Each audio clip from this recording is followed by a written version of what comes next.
Oke, sekarang kita membahas prinsip-prinsip akuntansi. Nah, kenapa prinsip-prinsip akuntansi ini penting untuk dipelajari juga? Karena prinsip-prinsip akuntansi ini yang akan membantu kita memutuskan bagaimana cara pencatatan, nominal pencatatannya yang tepat gitu ya.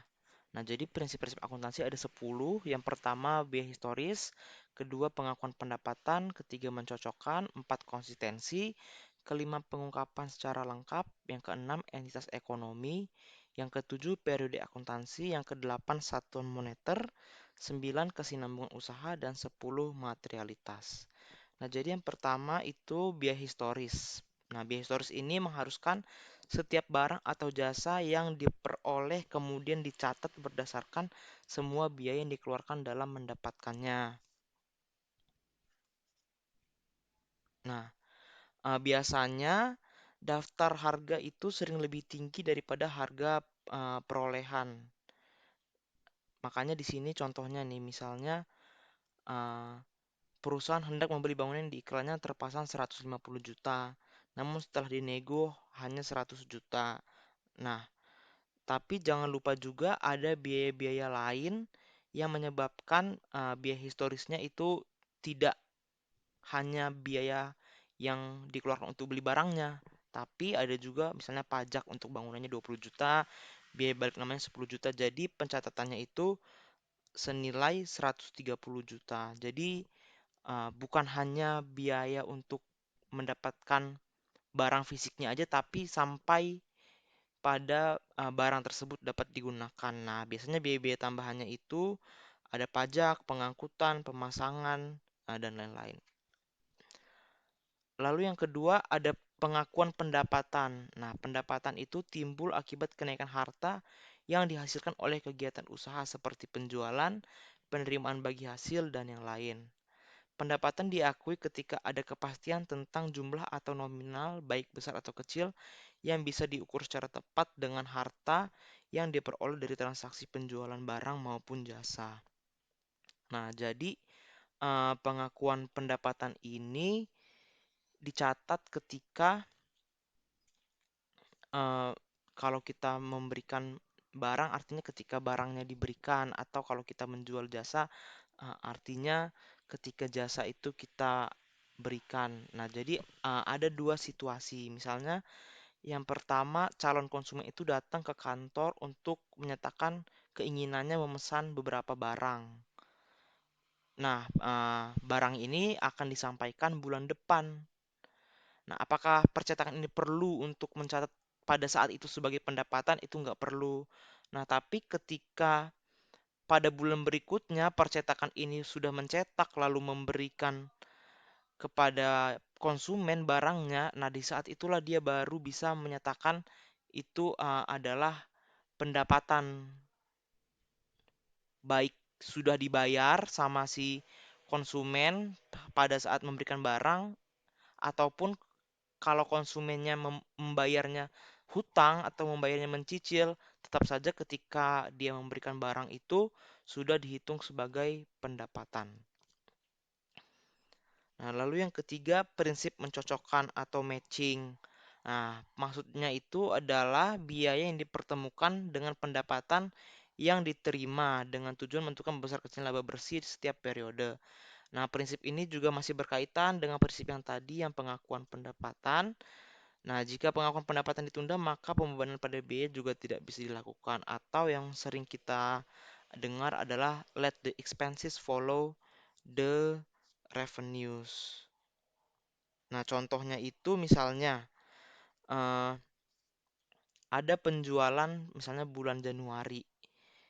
Nah, tapi eh, dalam setiap penjualan itu ada yang mendapat komisi gitu ya. Jadi, ketika penjualannya dilakukan pada bulan Januari, pencatatannya bulan Januari untuk pendapatan penjualannya, maka pendapat apa beban untuk membayar komisi itu juga harus ditulis pada bulan Januari sehingga nanti laba atau ruginya itu lebih clear, lebih jelas dan kita bisa dapat hasil yang akurat gitu karena dalam satu periode beban dan pendapatannya itu ditulisnya cocok matching.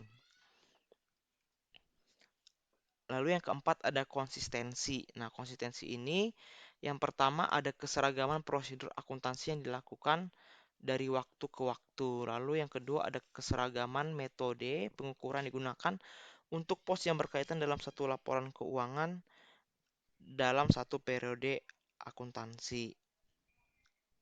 Nah, misalnya itu penyusutan. Nah, satu perusahaan harus menetapkan satu jenis metode penyusutan dalam satu periode, misalnya metode garis lurus, maka lebih baik dalam satu periode itu melakukan metode garis lurus aja. Jangan di tengah-tengah bulan atau di tengah-tengah pencatatan tiba-tiba ganti metode. Sekalipun adanya perubahan, perubahan itu baiknya dilakukan kalau mengarah yang ke lebih baik gitu. Nah, kurangnya konsistensi terhadap waktu akan mengubah kecenderungan penghasilan dan menimbulkan ketidakpastian dalam menilai sebuah perusahaan. Jadi kalau ganti-ganti, angkanya itu jadi nggak pasti dan jadi nggak akurat ya, misalnya karena setiap beda metode pencatatan, metode pengukuran itu akan menghasilkan laba atau rugi yang beda. Kalau kita lihat, nah bisa dilihat dari misalnya penyusutan atau misalnya metode FIFO-LIFO average itu juga nanti pasti berpengaruh terhadap laba rugi sebuah perusahaan. Jadi dalam satu periode itu prinsipnya adalah konsisten menggunakan satu metode pengukuran. Lalu yang kelima ada pengungkapan penuh atau full disclosure. Nah, laporan keuangan harus mempunyai prinsip pengungkapan penuh dalam menjaga informasi informatif serta dimaklumkan sebelumnya. Nah, apabila terdapat informasi yang tidak disajikan dalam laporan keuangan, maka diberikan catatan tambahan, keterangan tambahan berupa catatan kaki atau lampiran. Dan ada juga standar-standar pengungkapan ini yang sudah dirumuskan oleh FASB dan SEC. Yang keenam, entitas ekonomi. Nah, akuntansi menganggap bahwa perusahaan merupakan sebuah kesatuan ekonomi yang berdiri sendiri dan terpisah dari entitas ekonomi lain, bahkan pribadi pemilik. Nah, dengan begitu, prinsip akuntansi ini dapat memisahkan dan membedakan seluruh pencatatan transaksi baik kekayaan maupun kewajiban perusahaan dengan pribadi pemilik perusahaan. Jadi, misalnya ada satu orang dia punya perusahaan salon gitu ya. Nah, keuangan perusahaan salon dan keuangan pribadi sang pemilik itu harus beda. Jangan sampai pengeluaran pribadi si pemilik salon, misalnya dia pergi makan atau pergi beli tiket keluar kota, itu dicampurkan dalam keuangan perusahaannya. Itu uh, sangat-sangat mengganggu penilaian keuangan perusahaan dan sangat merusak laporan keuangan. Begitu juga misalnya kalau perusahaannya punya anak-anak perusahaan lain, itu juga masing-masing anak perusahaan itu tetap berdiri sendiri dulu karena mengikuti prinsip entitas ekonomi ini. Yang ketujuh ada periode akuntansi. Nah, prinsip dasar periode akuntansi atau kurun waktu adalah penilaian dan pelaporan keuangan perusahaan yang dibatasi oleh periode waktu tertentu. Bisa jadi per tahun, atau per semester, atau per kuartal, atau per bulan. Nah, laporan keuangan tahunan juga dapat berdasarkan kalender atau tahun fiskal. Artinya, kalau kalender itu kan 1 Januari sampai 31 Desember. Tapi kalau tahun fiskal itu dimulai misalnya ketika dia nulisnya 1 April, maka nanti akhirnya juga akan di 1 tahun setelah 1 April itu. Nah, yang kedelapan ada satuan moneter.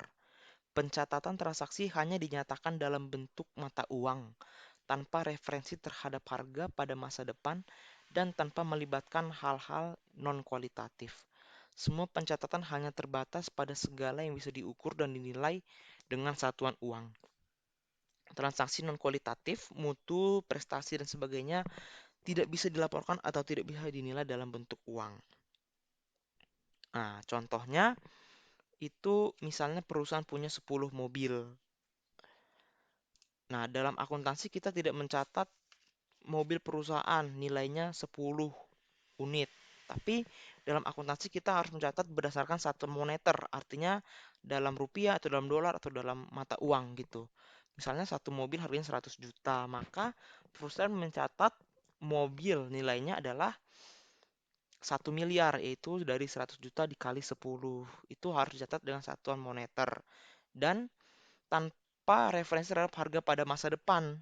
Mobil itu kan harganya semakin hari semakin menurun ya. Jadi eh, ketika saat ini kita menulisnya adalah sesuai dengan nilai perolehannya, tidak usah memikirkan harga-harga pada masa depan mau turun. Nanti itu akan disesuaikan melalui akumulasi penyusutan dan beban penyusutan. Nah, lalu juga yang non kualitatif seperti mutu, dan sebagainya tidak bisa dilaporkan atau tidak bisa dinilai dalam bentuk uang. Misalnya perusahaan mendapat penghargaan Best Award gitu. Itu kan tidak bisa dinilai dengan uang. Jadi itu tidak bisa dicatat dalam akuntansi.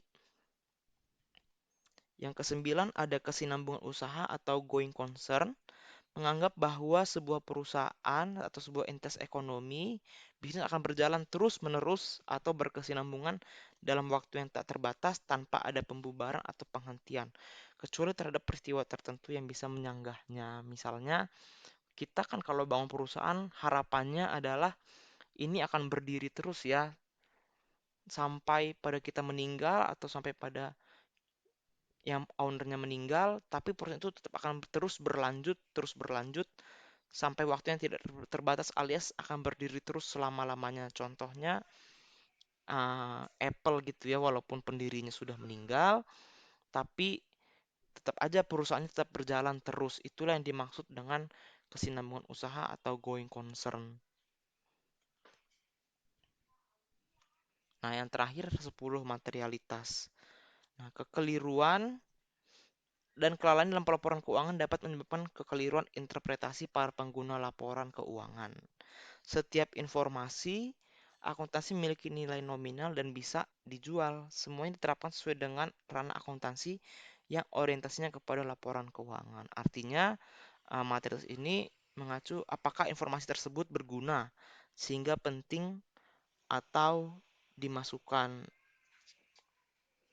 Terdapat juga hal-hal yang tidak material, yang tidak penting untuk dimasukkan ke dalam laporan keuangan sehingga ada hal-hal yang memang tidak dimasukkan. Nah, sekian yang bisa saya sampaikan tentang prinsip-prinsip akuntansi ini. Semoga bermanfaat dan semoga dapat diterapkan dalam pencatatan akuntansi ataupun bagi yang masih menempuh pendidikan, semoga berguna untuk menambah ilmu pengetahuan. Mohon maaf apabila ada kesalahan kata-kata. Semoga bermanfaat. Terima kasih.